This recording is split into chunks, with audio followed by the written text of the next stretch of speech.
What's up, Wolfpack? You're watching Mobility Matters, NC State Transportation show all about parking and transit on campus. My name is Damar. An access control gate has been installed at the entrance to the University Towers deck. We thought this was a perfect time to post a refresher on how to use these gates, which are also located at the entrance to the RE section of the Coliseum deck. The only item you will need to open the gate is your Wolfpack One card. When you pull up to the gate, you'll see a black box with a screen. Below the screen is a card reader. Hold your card up to the reader. You'll see a welcome message and your name appear on the screen, verifying you have access to park in this location. The arm will raise, allowing you to drive in and park.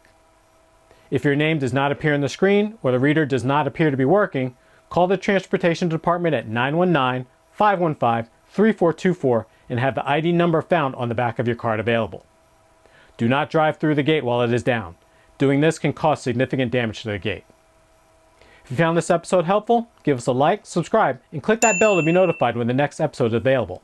And be sure to follow us on Facebook, Instagram, and X to receive updates between shows. Thanks for tuning in, and we'll see you soon.